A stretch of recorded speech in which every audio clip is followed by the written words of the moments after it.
maingay, no? So, hindi naman pala dinig. So, syempre bago tayo mag-start, yung ating ginagawa muna ay share muna tayo. Share muna tayo yung ating live. I-share lang muna natin sa ating newsfeed at saka sa ating group para meron ding makapanood, no? Okay. So, share lang muna ako, guys, konti pa naman kayo, no? Share muna tayo.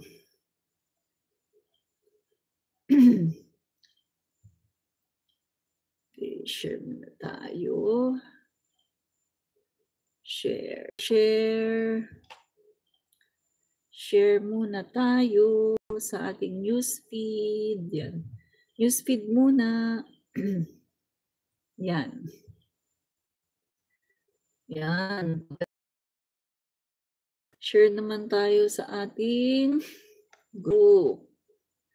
Group naman. Yan. Group. Yan. Okay. Share tayo sa ating group. Okay. Okay. Isa pa. Okay. Isa pa. Okay. Isa pa. Okay. Isa pa. Okay. Isa pa. Yan. Okay. So po. Yan. Tapos, share naman tayo sa Messenger. Yan, share tayo sa Messenger natin. Yan.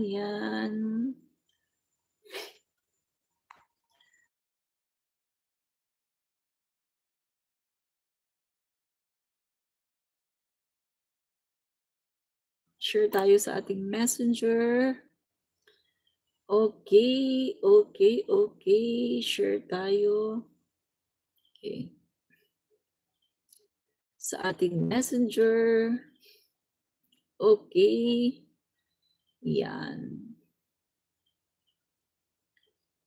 Okay. So, yan na guys, no? Nakapag-share na tayo. Okay. So, tama na yan. Yan. Hello, Ma'am Admin Rich, Era Ramos. Hello din po sa inyo. Good evening po. Yan. Amir Ruzul, good evening. Art, good evening. Maraming pong salamat sa pag-drop by, no, sa ating live. Yan. So, ito nga po mga kaibigan, ang pamagat po ng live natin ngayon ay ito.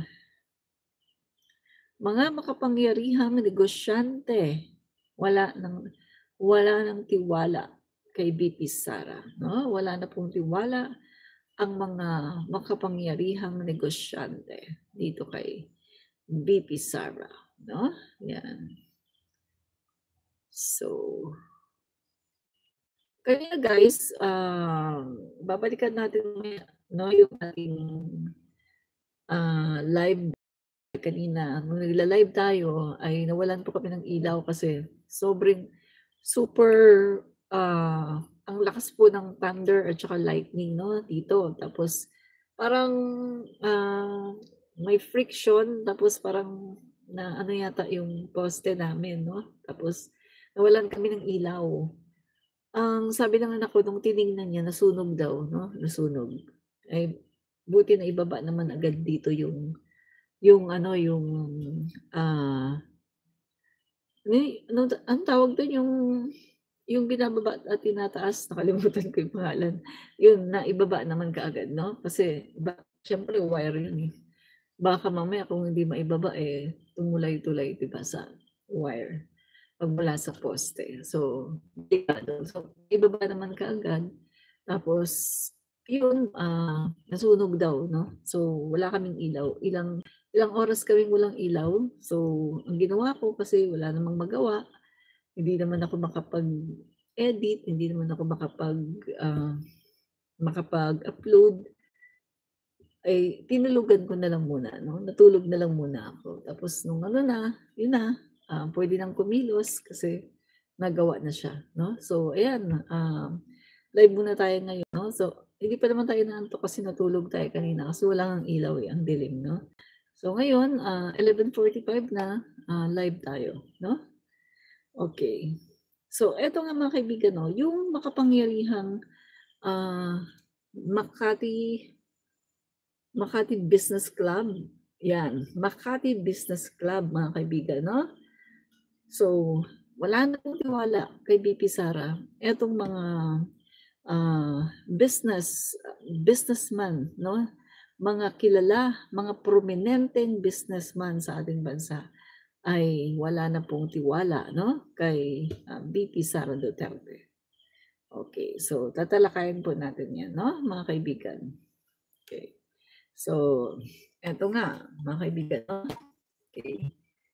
From the Manila Bulletin. Ayan nga, mga kaibigan, no? Publish ito noong August 15. Oh, August 15. Ngayon lang, mga kaibigan. Ngayon, no? Kanina, 3:59 p.m. Ito. So, eto daw, mga kaibigan, no? Yung most influential business groups ay nag-join na po, no, sa mga grupo na nag-urge or talagang kumakalampag, no, sa Korte Suprema para i-reconsider yung kanilang desisyon na pagpapanagot, no, dito kay VP Sara Duterte, no, para i-reconsider yung desisyon nila na kumbaga ay huwag panagutin, mga kaibigan, no, dahil ito ay kanilang idineklara na unconstitutional. So, ito po yung Makati Business Club, mga kaibigan, no?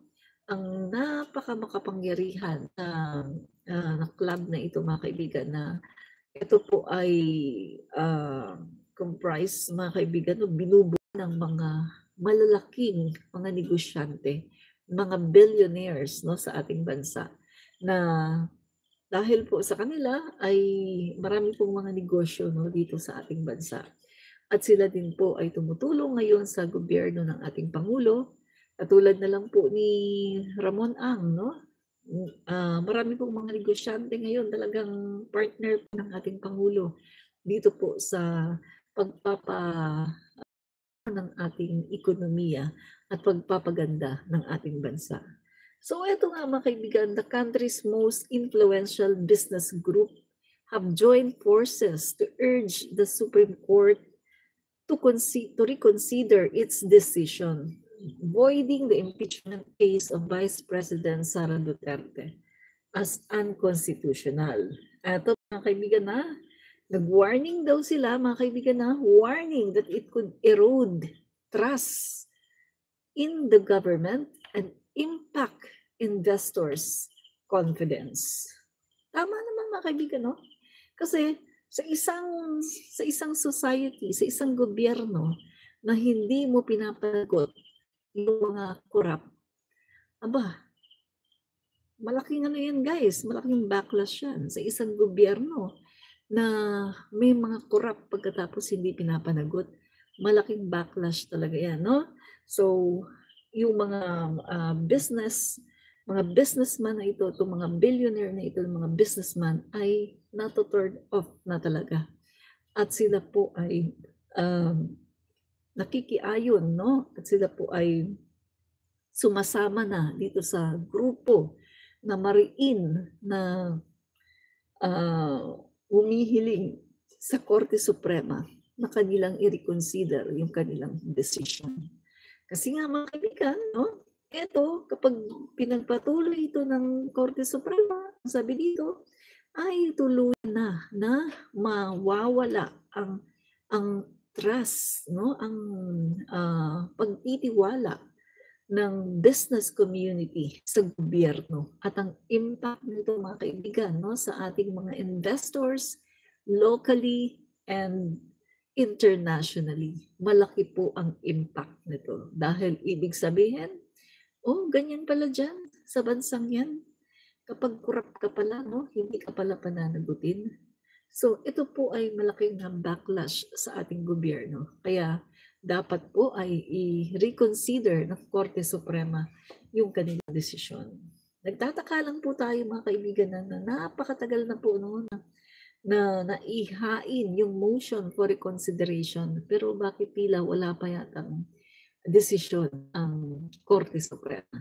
Samantalang doon sa pagdeklara ng impeachment ay null and void ay napakabilis nilang ginawa. The fact na palagi pong pasok, dinideklara na walang pasok yung mga opisina, gobyerno, dahil po during that time ay ulan ng ulan at bumabaha. Pero magtataka ka, nagawa po ng Korte Suprema yung kanilang desisyon. 90 plus, no? Pages, 98 pages ba?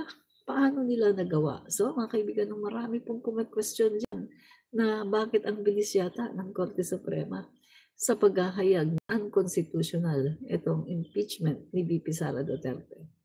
Gayong nakita niyo mga kaibigan, no, yung pagpapadeklara sa kanya na yung pagpapadisbar sa kanya until now wala pa rin. Samantalang nung mga panahon na siya ay nanuntok ng sheriff, siya ay dinisbar na, no? Sinampahan na po ng disbarment case. Pero bakit hanggang ngayon ay wala pa rin? Tapos nung siya naman ay nagbanta sa ating Pangulo, sa kay First Lady at kay SMR, sinampahan din po siya, no? Ng disbarment case.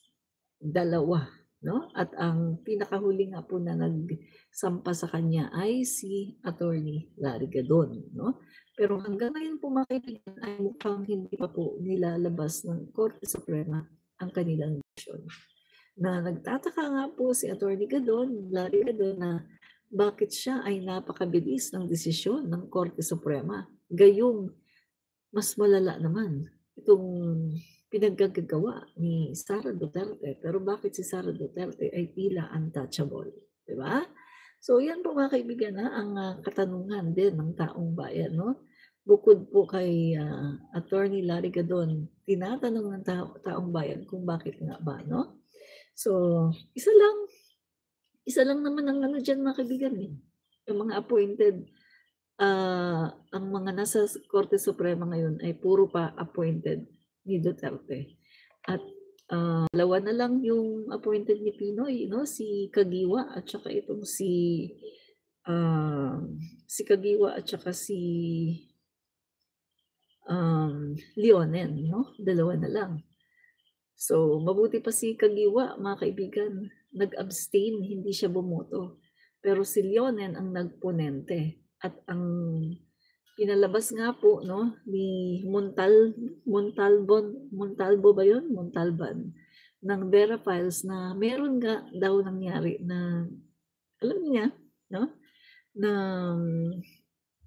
kumbaga, merong pinangako, no, dito kay Leonen na siya ay gagawing Chief Justice, no, ng Korte Suprema kapag siya ay nagponente. So, bakit kailangan si Leonen ang magponente? Bakit hindi yung mga appointee ni Duterte? Simple lang mga kaibigan, kasi unang-una sa lahat, si Leonen, mas matagal na sila. No? Mas matagal na si Leonen dyan kaysa mga appointee ni Duterte. Pangalawa, para si Leonen kasi ay appointee, no? Appointee po ni Noynoy Aquino. So para bigyan daw ng imahe, no? Na ay dilawan niyang nagponente. So siguro tama siguro yung kanyang desisyon kasi dilawan niya ni appointee ni Pinoy. So kaya po ang pinili daw di umano, sabi po ni Montalban, no, ng Vera Files, na kaya daw po yan si Pinoy si Leonen ang nagponente, ang appointee ni Pinoy, no? Yan po ang sabi. So, sabi pa po dito, no, mga kaibigan, the Makati Business Club MBC Management Association of the Philippines MAP Integrity Initiative and Justice Reform Initiative called on the Supreme Court to institution. The decision of the court sends a dangerous signal throughout the bureaucracy that abuse of power and corruption carry no consequence. Tama, di ba? Yan talagang iisipin mga kaibigan na, ay, okay lang pala maging corrupt. Dito pa sa Pilipinas, okay lang pala maging corrupt ang isang government official. Hindi ka naman pala dito pananagutin. No? Ganyan po ang iisipin ng business community at ng ating mga investors locally and abroad. So, sabi pa dito, mga kaibigan, said that without accountability, the government loses trust, which could institutionalize the flaws in the country's rule of law. No? So yan po talaga mga kaibigan, no?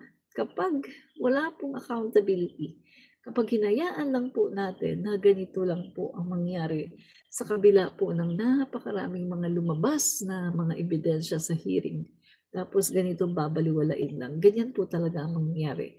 Mawawala ng tiwala